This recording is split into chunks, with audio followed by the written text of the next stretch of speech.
Hello दोस्तों।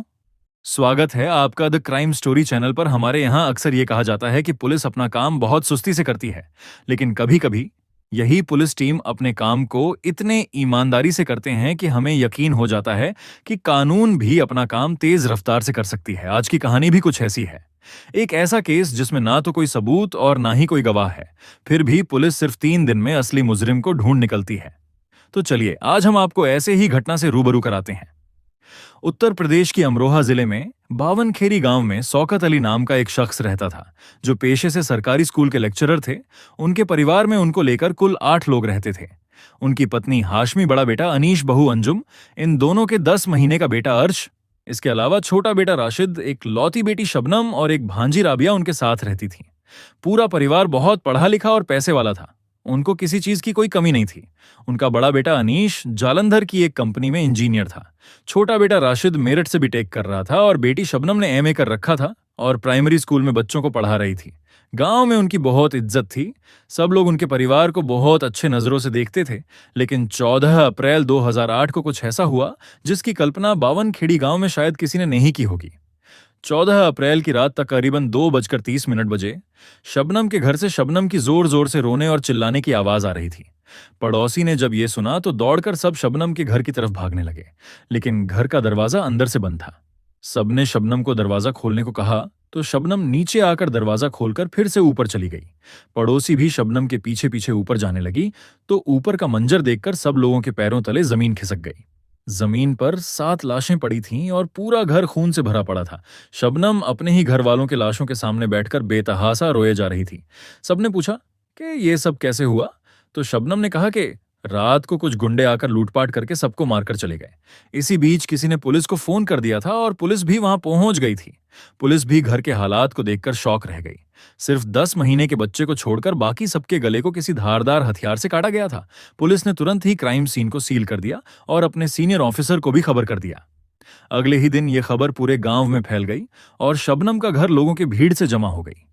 एक ही घर में रातों रात 7 लोगों का खून हो जाना और शबनम को ऐसे रोते बिलखते देखना गांव के लोगों के लिए आसान नहीं था। सभी लोगों के दिल में शबनम के लिए हमदर्दी और पुलिस प्रशासन के लिए गुस्सा फूट रहा था।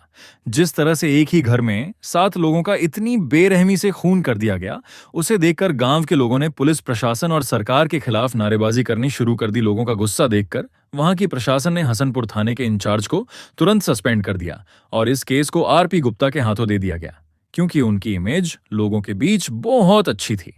इंस्पेक्टर आरपी गुप्ता 8 अप्रैल 2008 की सुबह सुबह ही क्राइम सीन पर पहुंच गए थे।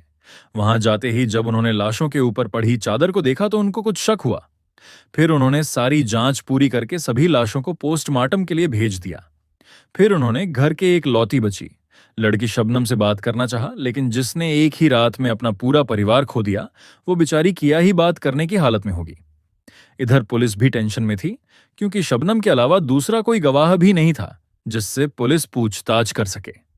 शबनम की थोड़ी हालत सुधरने के बाद पुलिस उससे थोड़ी बहुत पूछताछ करने लगती है। पूछताछ में शबनम कहती है कि उस दिन नीचे गर्मी बहुत ज्यादा हो रही थी, इसलिए मैं छत पर सोने चली गई थी और आधी रात के करीब कुछ लोग पीछे की दीवार के जरिए पहली मंजिल पर पहुंचे और सबको मारकर सामने के गेट से भाग गए। ऑफिसर आर के गुप्ता को शबनम के बयान पर भरोसा नहीं हो रहा था, क्योंकि पड़ोसियों के बयान के मुताबिक जब वो शबनम के घर आए तो उनका मैन गेट अंदर से बंद था, जबकि शबनम का कहना था कि वो लोग सामने के गेट से भागे थे। तो अगर वो लोग सामने के गेट से भागे थे तो गेट अंदर से बंद कैसे था? फिर पुलिस पीछे के दीवार के पास गई जहां से शबनम ने कहा था कि वो लोग वहां से आए थे। तो पुलिस ने देखा कि उस दीवार की ऊंचाई तकरीबन 14 फीट की थी। इतनी ऊंची दीवार पर बिना सीढ़ी के चढ़ना नामुमकिन है, जबकि दीवार में सीढ़ी से चढ़ने की कोई निशानी नहीं मिली। और शबनम ने यह भी कहा था कि उस रात बहुत गर्मी थी, इसीलिए वह सोने के लिए छत पर चली गई थी, जबकि उसके घर में बिजली भी थी और इन्वर्टर भी था। लेकिन पुलिस जब जांच के लिए छत पर गई तो ना तो उन्हें कोई बिस्तर मिला और ना ही कोई तकिया। तो इसका मतलब साफ है कि शबनम झूठ बोल रही थी। इसी बीच पोस्टमार्टम की रिपोर्ट भी आ गई थी, जिसमें 10 महीने के बच्चे को छोड़कर बाकी 6 लोगों के खाने में कुछ नशीली पदार्थ दिया गया था, जिसके कारण मरने से पहले कोई हाथापाई नहीं हुई थी, क्योंकि वह लोग पहले से ही बेहोश थे। 6 महीने के बच्चे की मौत उसके दम घुटने की वजह से हुई और बाकियों की मौत किसी धारदार हथियारों से गला काटने की वजह से हुई थी। अगर एक पल के लिए मान भी लिया जाए कि बाहर के लोग आकर उनके खाने में कुछ नशीली पदार्थ मिलाकर उनको मार कर चले गए, लेकिन इन सब में शबनम कैसे बच गई? वह भी तो घर का हिस्सा थी। खैर, पुलिस ने जब पूरी घर की जांच की तो उनको एक बेहोशी की दवा का खाली पत्ता भी मिल गया। तो अब तक की जांच में यह साफ हो जाता है कि पुलिस के इन्वेस्टिगेशन के साथ शबनम की बयान मैच नहीं कर रही थी। पुलिस चाहती थी शबनम से अच्छे तरीके से पूछताछ करने की, लेकिन गांव का माहौल देखकर पुलिस भी थोड़ा माहौल शांत होने का इंतजार करने लगी। इसी बीच बहुत रोने धोने की वजह से शबनम की तबीयत खराब होने लगी और शबनम को डॉक्टर को दिखाया गया।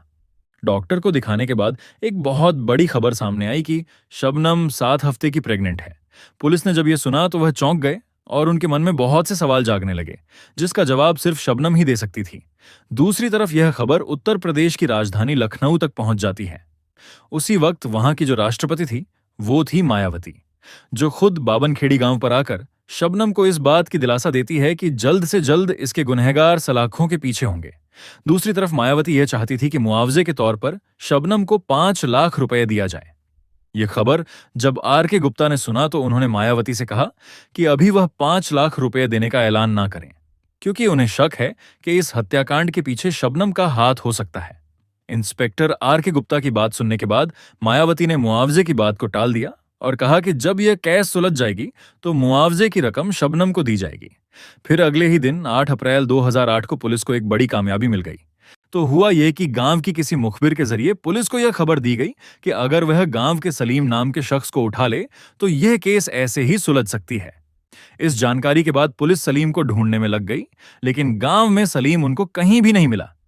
फिर पूछताछ करते करते गांव से 14 किलोमीटर दूर गजरौला गांव में पुलिस जाकर पहुंची। फिर उसी दोपहर सलीम को उठाकर सीधे जेल ले आई। पहले तो पूछताछ में सलीम घुमा फिराकर इधर उधर की बातें कर रहा था, लेकिन पुलिस की कड़ाई से पूछताछ के बाद सलीम टूट गया और फिर एक ऐसी सच्चाई से पर्दा उठा जिसकी कल्पना शायद किसी ने नहीं की होगी। सलीम के बयान के बाद पुलिस सीधे शबनम के घर पहुंचकर शबनम को पुलिस स्टेशन लेकर उससे पूछताछ करने लगी। शुरुआत में तो वो भी पहली वाली बयान ही दोहरा रही थी, लेकिन बाद में जब उसका सामना सलीम से कराया गया तो वो समझ गई कि अब झूठ बोलकर कोई फायदा नहीं। तो कहानी कुछ ऐसी थी कि घटना के तकरीबन 1 साल पहले अपने ही गांव में शबनम की मुलाकात सलीम से हुई थी। फिर दोनों में दोस्ती हुई और देखते ही देखते दोनों में प्यार हो गया। दोनों का प्यार इतना गहरा हो गया कि शबनम ने यह बात अपने घर में भी बता दी।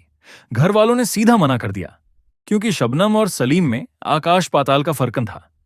शबनम ने जहां 2 सब्जेक्ट में MA कर रखा था, वहीं दूसरी तरफ सलीम सिर्फ 8वीं पास था। शबनम के घर का हालात जहां बहुत अच्छे थे, वहीं दूसरी तरफ सलीम के घर के हालात उतने अच्छे नहीं थे। शबनम के परिवार में इतने मना करने के बावजूद भी शबनम ने सलीम के साथ अपना रिश्ता कायम रखा और फिर एक दिन अचानक शबनम को पता चला कि वो प्रेग्नेंट है। इसके बाद शबनम ने फिर से अपने परिवार को मनाना चाहा, लेकिन उसके माता पिता ने साफ साफ कह दिया कि ये कभी नहीं हो सकता, हम तुम्हारी शादी सलीम के साथ कभी नहीं करवाएंगे। ये बात सुनकर शबनम बहुत गुस्से में आ गई और इस गुस्से में ही उसने सलीम को फोन लगाया और उससे कहा कि हमारे घर वाले नहीं मान रहे हैं, हमें इनका काम तमाम करना पड़ेगा। दोनों मिलकर ये प्लान करते हैं कि शबनम के घर वालों को बेहोशी की दवा दी जाएगी और सब लोग जब बेहोश हो जाएंगे तभी सलीम घर पर आकर सभी की हत्या कर देगा। प्लान के मुताबिक सलीम बाजार से जहर खरीदकर शबनम को दे देती है। फिर 14 अप्रैल 2008 की रात शबनम ने अपने दोनों भाई, जो कि किसी काम की वजह से बाहर थे, उनको रात के खाने में बुला लेती है और कहती है कि आज आप लोग कहीं मत जाओ, घर पर ही रहकर हमारे साथ खाना खाओ। फिर शबनम और राबिया दोनों ने मिलकर खाना बनाया और घर वाले सब मिलकर एक साथ खाना खाने लगे। खाना खत्म होने के कुछ देर बाद शबनम सबसे चाय के लिए पूछती है तो सब लोग चाय पीने के लिए राजी हो जाते हैं और फिर शबनम ने सबके चाय के कप में नशीली पदार्थ मिलाकर उनको पिला दिया। कुछ ही देर में उन लोगों को बहुत तेज नींद आने लगी और वह लोग अपने अपने कमरे में सोने के लिए चले गए।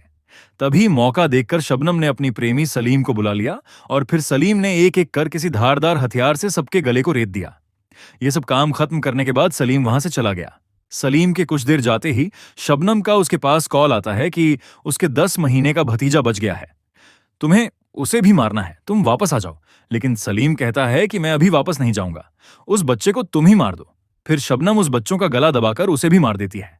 यह सब बयान सुनकर पुलिस दंग रह जाती है। पुलिस सब कुछ सबूत जुटाने के बाद अदालत में पेश करती है तो अप्रैल 2010 में अदालत यह सारे सबूत को देखकर इसे रेयरेस्ट ऑफ रेयरेस्ट केस का नाम देती है। उसके बाद पुलिस ने जिस तरह से यह केस को सुलझाया, अदालत उनकी बहुत तारीफ करती है, जो कि बहुत कम देखने को ही मिलता है। इसके बीच एक और चीज भी हुई।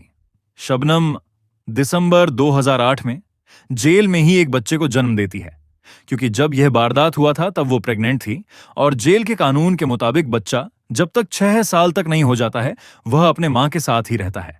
और ऐसा ही हुआ। शबनम का बच्चा बिना कोई कसूर के 6 साल तक उस बंद कोठरी में शबनम के साथ रहा। खैर, जब साल 2010 में अमरोहा की निचली अदालत ने शबनम और सलीम को फांसी की सजा सुनाई तो उन्होंने इस फैसले को इलाहाबाद हाई कोर्ट में चैलेंज किया, मगर इलाहाबाद हाई कोर्ट ने निचली अदालत के फैसले को बरकरार रखा।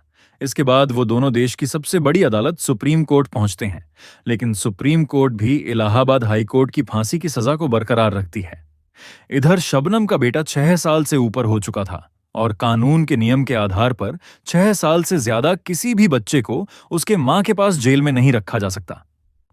उसके बाद शबनम का ही कॉलेज का दोस्त, जिसका नाम उस्मान सैफी था, वही शबनम के बेटे को गोद ले लेता है। सैफी का कहना था कि शबनम कॉलेज में सबकी बहुत मदद किया करती थी और उसने मेरी भी मदद की थी। एक बार मेरी कॉलेज की फीस शबनम ने ही दी थी, इसीलिए मैं उसे उस दिन से बड़ी बहन की नजरों से देखता हूं। इसी कर्ज को चुकाने के लिए मैंने शबनम के बच्चे को गोद लिया है और आज भी सैफी शबनम के बेटे को अपने बच्चों की तरह ही पालता है।